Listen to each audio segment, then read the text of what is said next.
ಸಿಡಿ ಪ್ರಕರಣವನ್ನ ಮಾಜಿ ಮಂತ್ರಿ ಚಾಲೆಂಜ್ ಆಗಿ ತಗೊಂಡಿದ್ರು. ಷಡ್ಯಂತ್ರ, ಬ್ಲಾಕ್ ಮೇಲ್, ಮಹಾನಾಯಕ ಅಂತೆಲ್ಲ ಗುಡುಗಿದ್ರು. ಆದ್ರೆ ಎಸ್ಐಟಿ ಮುಂದೆ ನನಗೇನೂ ಗೊತ್ತಿಲ್ಲ ಅಂತ ಹೇಳಿದಾರಂತೆ. ಅದಕ್ಕೆ ಸತ್ಯ ಹುಡುಕೊಂಡು ಎಸ್ಐಟಿ ಬೆಳಗಾವಿಗೆ ಹೋಗಿದೆ.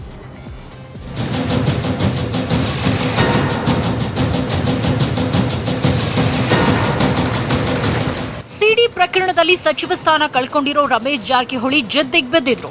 ನಕಲಿ ಸಿಡಿ ಮೂಲಕ ಬ್ಲಾಕ್ ಮೇಲ್ ನಡೆದಿದೆ, ವಿರೋಧಿಗಳು ಷಡ್ಯಂತ್ರ ಮಾಡಿದ್ದಾರೆ, ಸಿಡಿ ಹಿಂದೆ ಮಹಾನಾಯಕನೊಬ್ಬನ ಕೈವಾಡ ಇದೆ ಅಂತೆಲ್ಲ ಆರೋಪ ಮಾಡಿದ್ರು. ರಮೇಶ್ ಜಾರಕಿಹೊಳಿ ಮಾತು ಕೇಳಿದ್ರೆ ಎಲ್ಲವನ್ನೂ ಬಯಲು ಮಾಡ್ತಾರೆ ಅಂತ ಜನ ಅಂದ್ಕೊಂಡಿದ್ರು. ಆದ್ರೆ ನಿನ್ನೆ ಎಸ್ಐಟಿ ಮುಂದೆ ಹಾಜರಾಗಿದ್ದ ರಮೇಶ್ ಜಾರಕಿಹೊಳಿ ಅಚ್ಚರಿಯ ಉತ್ತರಗಳನ್ನೇ ಕೊಟ್ಟಿದ್ದಾರೆ. ಇವತ್ತೇನು ಗೊತ್ತಿಲ್ವಂತೆ, ಸಿಡಿ ಗ್ಯಾಂಗೂ ಗೊತ್ತಿಲ್ವಂತೆ, ಮಹಾನಾಯಕನ ಪಾತ್ರದ ಬಗ್ಗೆಯೂ ಗೊತ್ತೇ ಇಲ್ವಂತೆ. ರಮೇಶ್ ಜಾರಕಿಹೊಳಿ ನಿನ್ನೆ ಸಂಜೆ ಆಡುಗೋಡಿಯ ಟೆಕ್ನಿಕಲ್ ಸೆಲ್ನಲ್ಲಿ ಎಸ್ಐಟಿ ವಿಚಾರಣೆಗೆ ಹಾಜರಾಗಿದ್ರು.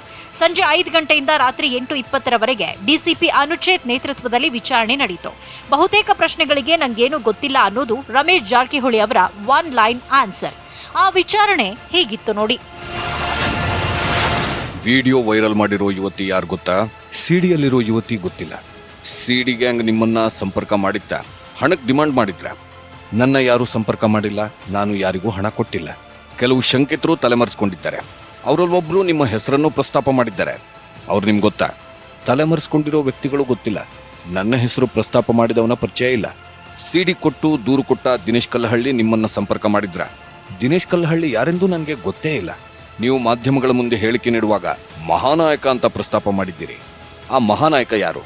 ಯಾವ ಮಹಾನಾಯಕನ ಪಾತ್ರದ ಬಗ್ಗೆನೂ ನನಗೆ ಗೊತ್ತಿಲ್ಲ. ಹೀಗೆ ಸಿಡಿ ಯುವತಿ, ಸಿಡಿ ಗ್ಯಾಂಗ್, ಸಿಡಿ ದೂರುದಾರ, ಸಿಡಿ ಹಿಂದಿನ ಮಹಾನಾಯಕನ ಬಗ್ಗೆ ಕೇಳಿದ ಪ್ರಶ್ನೆಗಳಿಗೆ ಏನೂ ಗೊತ್ತಿಲ್ಲ ಅನ್ನೋ ಉತ್ತರ ಕೊಟ್ಟಿದ್ದಾರೆ. ಕೆಲವು ಪ್ರಶ್ನೆಗಳಿಗೆ ವಕೀಲರೊಂದಿಗೆ ಚರ್ಚಿಸಿ ಹೇಳಿಕೆ ಕೊಡುವುದಾಗಿ ತಿಳಿಸಿದ್ದಾರೆ. ಎಸ್ಐಟಿ ತಂಡ ರಮೇಶ್ ಜಾರಕಿಹೊಳಿ ಅವರ ಪ್ರತಿ ಹೇಳಿಕೆಯನ್ನು ವಿಡಿಯೋ ರೆಕಾರ್ಡ್ ಮಾಡಿಕೊಂಡಿದೆ. ಎಸ್ಐಟಿಯ 65 ಪ್ರಶ್ನೆಗಳಿಗೆ ರಮೇಶ್ ಜಾರಕಿಹೊಳಿ 10 ಪುಟಗಳ ಉತ್ತರ ಕೊಟ್ಟಿದ್ದು, ಅವೆಲ್ಲವನ್ನ ಎಸ್ಐಟಿ ದಾಖಲು ಮಾಡಿಕೊಂಡಿದೆ. ಯುವತಿ ಹಿಂದೆ ಓಡಾಡ್ತಾ ಇದ್ದ ಯುವಕರ ಗ್ಯಾಂಗ್. ಮ್ಯಾಜಿಸ್ಟ್ರೇಟ್ ಮುಂದೆ ಯುವತಿ ಗೆಳೆಯ ಮಾಹಿತಿ. ಸಿಡಿಯಲ್ಲಿರೋ ಯುವತಿ ನನ್ನ ಗೆಳತಿ. ಆಕೆಯ ಜೊತೆ ಕೆಲ ಯುವಕರು ಓಡಾಡ್ತಿದ್ರು, ಕೆಲ ಯುವಕರು ಆಕೆಯ ಜೊತೆ ಒಡನಾಟ ಇಟ್ಕೊಂಡಿದ್ರು ಅಂತ ಸಿಡಿ ಲೇಡಿಯ ಗೆಳೆಯ ಮ್ಯಾಜಿಸ್ಟ್ರೇಟ್ ಮುಂದೆ ಹೇಳಿಕೆ ನೀಡಿದ್ದಾನೆ.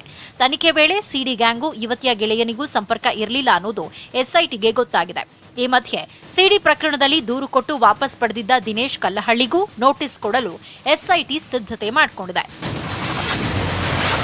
ಬ್ಯಾಂಕ್ ಖಾತೆಯ ಹಣ ಮುಟ್ಟಿಲ್ಲ, ಸಿಡಿ ಶಂಕಿತರು. ಬೆಳಗಾವಿಯಲ್ಲೂ ನಡೀತಾ ಇದೆ ಎಸ್ಐಟಿ ವಿಚಾರಣೆ. ಸದ್ಯಕ್ಕೆ ಸಿಡಿ ಶಂಕಿತರ ಬ್ಯಾಂಕ್ ಖಾತೆಗಳನ್ನ ಎಸ್ಐಟಿ ಫ್ರೀಸ್ ಮಾಡಿಸಿದೆ.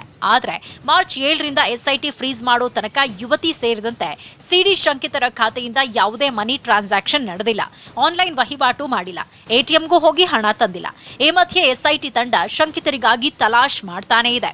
ಈಗ ಎಲ್ಲ ಕೇಸ್ಗಳಲ್ಲಿ ಶುರುನಲ್ಲಿ ಸ್ವಲ್ಪ ಚಾಲೆಂಜಸ್ ಇರ್ತವೆ. ನಿಮಗೆ ಗೊತ್ತಿರ್ಬೋದು, ಈ ಕೇಸಲ್ಲಿ ಕೂಡ ಯಾವ ಕೇಸಲ್ಲಿ, ಅದು ಗೌರಿ ಲಂಕೇಶ್ ಕೇಸಲ್ಲಿ, ನಮ್ಮ ಲೋಕಾಯುಕ್ತ ಎಸ್ಐಟಿ ಕೇಸಲ್ಲಿ, ಅವಾಗಲ ಸ್ವಲ್ಪ ಶುರುದಲ್ಲಿ ಪೇಪರ್ ವರ್ಕ್ ಬಿಲ್ಡ್ ಮಾಡಬೇಕಾಗುತ್ತದೆ. ಆ ಪೇಪರ್ ವರ್ಕ್ ಮಾಡೋ ಕೆಲಸ ಮಾಡ್ತಾ ಇದ್ದಾರೆ. ಒಮ್ಮೆ ಆದಮೇಲೆ ಎಲ್ಲ ಕೇಸ್ ಸೇರಿಂದ ಮುಂದೆ ಹೋಗುತ್ತದೆ.